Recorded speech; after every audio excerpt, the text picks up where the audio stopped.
రామలక్ష్మణులు ఎలా ఉండేవారో జనం ఎరుగరు. కానీ ఎంతో అన్యోన్యంగా మెలిగిన నందమూరి సోదరులు రామారావు, త్రివిక్రమరావును చూసి జనం మురిసిపోయేవారు. ఆ రామలక్ష్మణులు వీరేనని నమ్మేవారు. రామారావు కంటే త్రివిక్రమరావు 3 ఏళ్లు చిన్న.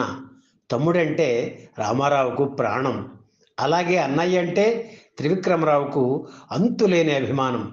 ఆలోచన ఒకరిది, ఆచారం మరొకరిది అన్నట్లుగా మెలిగేవారు. ఎన్టీఆర్ బిఏ చదివారు.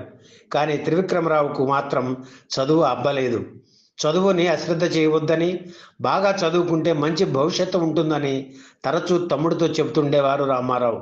అయినా సరే చదువు తప్ప మిగిలిన అన్ని విషయాల్లో ముందుండేవారు త్రివిక్రమరావు. అన్నగారికి సినిమాల్లో ఛాన్స్ వచ్చినప్పుడు వెళ్ళాలా వద్దా అనే మీమాంసలో ఎన్టీఆర్ ఉన్నప్పుడు వెళ్ళమని ప్రోత్సహించింది తమ్ముడు త్రివిక్రమరావే. అంతేకాదు, పరిశ్రమకు వచ్చిన తొలి రోజుల్లో ఎన్టీఆర్ వేషాల వేటలో నిరుత్సాహం చెందిన తరుణంలో ఆయనకు నైతిక బలం ఇచ్చారు కూడా. అన్నయ్య మద్రాసులో పడరాని పాటలు పడుతుంటే తాను నీడపట్టున ఇంట్లో కూర్చోవడం సబబు కాదు అనుకున్నారు. వెంటనే మద్రాసులో అన్నయ్య దగ్గరికి వెళ్ళిపోయి ఆయన కష్టాల్లో పాలు పంచుకోవడమే కాకుండా కొండంత అండగా నిలిచారు. అందుకే నా తమ్ముడు బంగారం అని చెప్పి మురిసిపోయేవారు రామారావు. ఆయన లాంటి అన్న దొరకటం తన అదృష్టమని త్రివిక్రమరావు అనేవారు.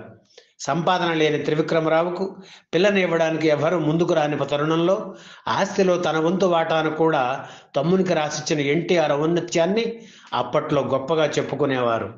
అంతేకాదు, తాను సంపాదనాపరుడైన తర్వాత తన కుటుంబానికి ఎంత ఖర్చు పెట్టేవారో తమ్ముని కుటుంబానికి కూడా అంతే ఖర్చు పెట్టేవారు రామారావు.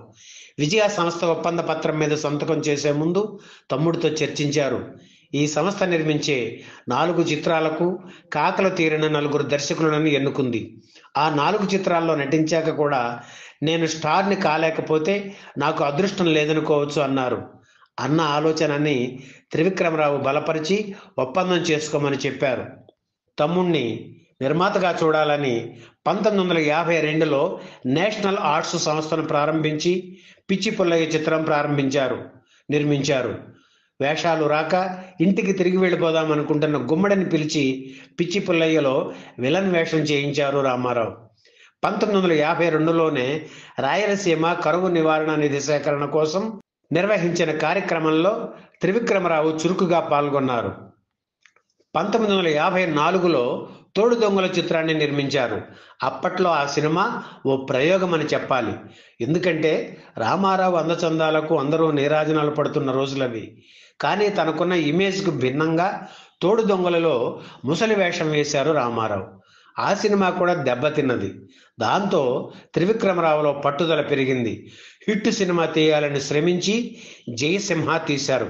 ఆ సినిమా పెద్ద హిట్.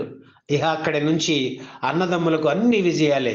త్రివిక్రమరావు సారథ్యంలో వచ్చిన చివరి సినిమా శ్రీమద్ విరాట్ పోతులూరి వీర బ్రహ్మేంద్ర స్వామి చరిత్ర.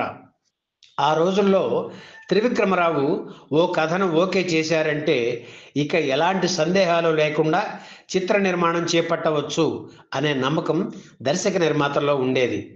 ఆరాధన ఒరిజినల్ హిందీ చిత్రం గీత్ చూసి రామారావు ఏముంది ఇందులో, మోగవాడికి అదే కదా అన్నారు రామారావు. నువ్వు మోగవాడిగా పాత్ర వేయడమే ఒక ఎస్సెట్. నీ అభినయం, నా మ్యూజిక్, చిత్రంలో సెంటిమెంటు ఈ 3 సినిమాను ఆడిస్తాయి. ఈ చిత్రం 100 రోజులు ఆడకపోతే నేను పరిశ్రమను వదిలేస్తాను అన్నారు త్రివిక్రమరావు. ఆరాధన చిత్రం 25 వారాలు ఆడింది. ఆయన నమ్మకం అంత గట్టిగా ఉండేది. తన సినిమాల మ్యూజిక్ సెట్టింగ్స్లో త్రివిక్రమరావు కూర్చునేవారు. సంగీతంలో ప్రవేశం లేకపోయినా మ్యూజిక్ సెన్స్ ఉండటంతో మంచి మంచి పాటలు చేయించుకునేవారు. తమ సొంత చిత్రాలకే కాకుండా పుండరీకాక్షయ్య, డివిఎస్ రాజు నిర్మించే చిత్రాలకు పాటలు ఆయనే చేయించేవారు. త్రివిక్రమరావుకు 2 కొడుకులు. పెద్ద కొడుకు కళ్యాణ చక్రవర్తి 25 చిత్రాల్లో నటించారు. చిన్న కొడుకు హరిన్ చక్రవర్తి కూడా 1-2 చిత్రాల్లో నటించారు. యాక్సిడెంట్లో ఆయన మరణించారు.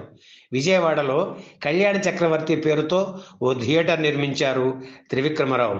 అయితే రాజకీయ గొడవల్లో ఆ థియేటర్ దారుణంగా దెబ్బతినడం ఆయన్ని మానసికంగా బాధించింది.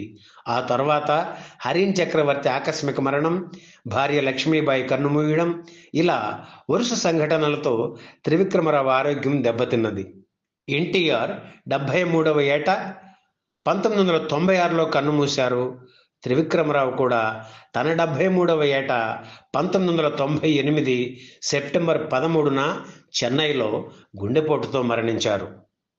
ఈ వీడియో మీకు నచ్చితే లైక్ చేయండి, షేర్ చేయండి, వెంటనే సబ్స్క్రైబ్ కూడా చేయండి.